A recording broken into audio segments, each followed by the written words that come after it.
संसद में खड़े होकर जिस बीजेपी के सांसद ने एक मुस्लिम सांसद को गाली दी, उसकी पूरी कम्युनिटी को गाली दी, उसकी पूरी कौम को गाली दी, उसके बाद ऐसा लगा कि देखिए शायद उस सांसद पर भारतीय जनता पार्टी कम से कम इस लिहाज से तो कार्यवाही कर देगी कि चलिए भाजपा सत्ता में है और देश की सत्ताधीन पार्टी है, प्रधानमंत्री नरेंद्र मोदी जी संस्कारों की बात करते हैं, कम से कम इसी लिहाज से हो जाएगी कार्यवाही। मगर अभी तक मामले को लगभग एक हफ्ते से ज़्यादा बीत चुका है दोस्तों, और समय बीतने के बावजूद भाजपा आलाकमान की ओर से रमेश बिधूड़ी के खिलाफ किसी तरीके की कोई कार्यवाही की खबर नहीं है।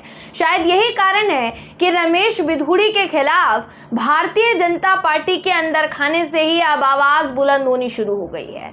जी हाँ, बाकी के जो मुस्लिम नेता हैं वो खफा हैं रमेश बिधूड़ी से। ये आवाज़ उठाई है भाजपा की महिला मुस्लिम नेता ने।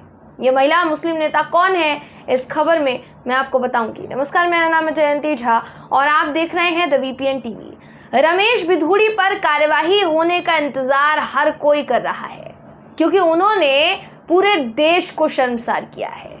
वो अलग बात है कि संसद में इनके खिलाफ कानून मुताबिक कार्यवाही करने की कोशिश करवाई जा रही है, मगर भारतीय जनता पार्टी की तरफ से किसी तरीके की कोई कार्यवाही नहीं हुई है अभी तक। बीजेपी की महिला नेता ने बिधूड़ी के खिलाफ मोर्चा खोल दिया है दोस्तों।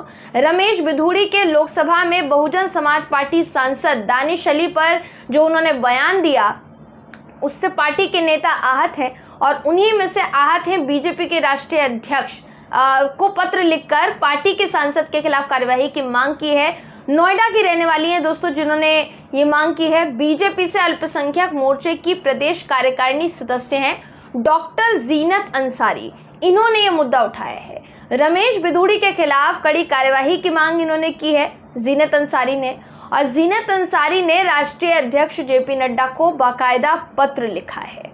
अब उन्होंने इस चिट्ठी में क्या कहा है, जरा ये सुन लीजिए। इन्होंने पत्र में कहा है कि वो पार्टी की कार्यकर्ता हैं, पार्टी के साथ पूरे विश्वास के साथ खड़ी हैं, लेकिन बीच बीच में ऐसी बातें भी सामने आती हैं जो हम मुसलमानों के खिलाफ हो जाती हैं। आगे और सुनिए क्या बोल रहे हैं। कहती हैं कि महिला नेता ने आगे यह साफ सीधे तौर पर कहा कि पिछले दिनों नई संसद के अंदर हमारे सांसद रमेश बिधूड़ी ने बसपा सांसद दानिश अली के खिलाफ अभद्र और अमानवीय भाषा का प्रयोग किया था।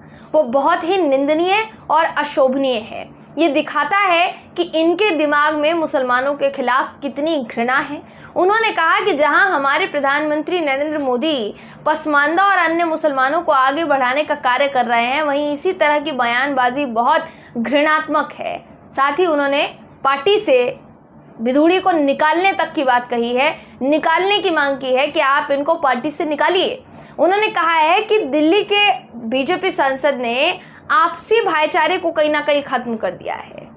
जाहिर है, देखिए दोस्तों, रमेश बिधूड़ी ने जिस तरीके के शब्दों का इस्तेमाल लोकतंत्र की सबसे बड़ी दहलीज यानी संसद भवन में किया, वो भी नई संसद जिसका श्रेय बीजेपी ले रही थी, उसकी जितनी निंदा की जाए उतनी कम है कि क्या कहा उन्होंने संसद में। और इस पर कार्यवाही अब तक हो जानी चाहिए थी, मगर कार्यवाही करने की बजाय रमेश बिधूड़ी को नई जिम्मेदारी से नवाजा गया है। जी हाँ, नई जिम्मेदारी से नवाजा गया है। 21 सितंबर की घटना जब हुई तो भाजपा ने रमेश बिधूड़ी को अपमानजनक टिप्पणी के लिए कारण बताओ नोटिस जारी किया। पता चला कि जेपी नड्डा जिसे मुलाकात करने के लिए पहुंचे तो कुछ निष्कर्ष निकल कर नहीं आया। 27 सितंबर को यानी एक सप्ताह बाद ही भाजपा ने रमेश बिधूड़ी को राजस्थान के टोंक जिले में पार्टी के चुनाव अभियान का नेतृत्व करने का प्रभार सौंप दिया।